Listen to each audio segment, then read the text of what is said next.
தென்காசி அருகே மீன்பிடிப்பதில் ஏற்பட்ட தகராறில் உயிரிழந்த இளைஞரின் தாய் தங்களது வாழ்வாதாரத்திற்கு உதவி வழங்க கோரி ஆட்சியர் அலுவலகத்தில் மனு அளித்துள்ளார்.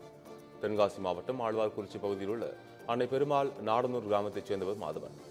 இவர் கடந்த மார்ச் மாதம் மீன்பிடிக்கச் செல்வதாக கூறி தாயிடம் சென்றுள்ளார். அப்பொழுது கொளுத்து பகுதியில் மீன்பிடித்துக் கொண்டிருந்த பொழுது அருகிலுள்ள கிராமத்தைச் சேர்ந்த மாற்று சமுதாய மாணவர்கள் மாதவனை சரமாரியாக தாக்கி குளத்தில் போட்டதாக கூறப்படுகிறது. இதுகுறித்து தகவல் அறிந்து வந்த காவல்துறையினர் அவரை மீட்டு நெல்லை அரசு மருத்துவமனைக்கு சிகிச்சைக்காக அனுப்பி வைத்தனர். தொடர்ந்து சிகிச்சைகள் இருந்து வந்த மாதவன் நேற்று காலை சிகிச்சை பலனின்றி உயிரிழந்தார். இந்நிலையில் மாதவனின் தாயார் ஆட்சியர் அலுவலகத்தில் புகார் மனு அளித்துள்ளார். அந்த மனுவில் தன்னுடைய 7 பெண் குழந்தைகளும் என் மகனின் வருமானத்தையே நம்பியுள்ளனர் எனவும் தங்களுடைய வாழ்வாதாரம் கேள்விக்குறியாகிவிட்டது எனவும் தெரிவித்துள்ளார். எனவே மாவட்ட ஆட்சியர் இதுகுறித்து உரிய நடவடிக்கை எடுக்க வேண்டும் எனவும் தங்கள் வாழ்வாதாரத்திற்கு உதவ வேண்டும் எனவும் தெரிவித்துள்ளார்.